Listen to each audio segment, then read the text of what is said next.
अस्सलाम वालेकुम नाजरीन, welcome to Kazmi health and beauty tips.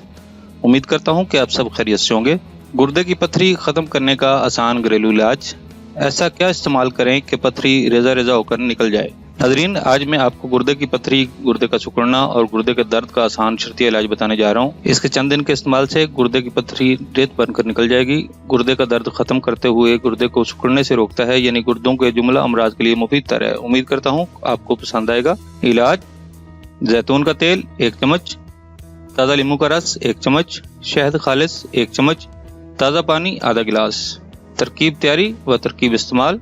नाजरीन, जैतून, नींबू का रस और शहद को अच्छी तरह हल करके आधा गिलास पानी में डालकर सुबह निहार मुंह इस्तेमाल करें। मोहतरम नाजरीन, दवाई इस्तेमाल करने के 1 घंटा बाद नाश्ता करना है। पानी का ज्यादा से ज्यादा इस्तेमाल करना है। दिन में कम से कम 12 से 15 गिलास पानी पीना है। इंशाल्लाह 1 हफ्ते में आपकी पथरी रेजा रेजा होकर निकल जाएगी। नाजरीन, ये था हमारा आज का नुस्खा। अगर आपको हमारी काविशें यानी हमारे नुस्खा जात अच्छे लग रहे हैं तो हमारी वीडियोस को ज्यादा से ज्यादा शेयर करें और हमारे चैनल को सब्सक्राइब करें। दुआ है कि अल्लाह तबारक व तआला हमारे सगीरा कबीरा गुनाहों को माफ करे और हर परेशानी से निजात मिले। अगले नुस्खा तक इजाजत चाहूंगा। अल्लाह हम सबका हामी नासिर हो। अल्लाह हाफिज।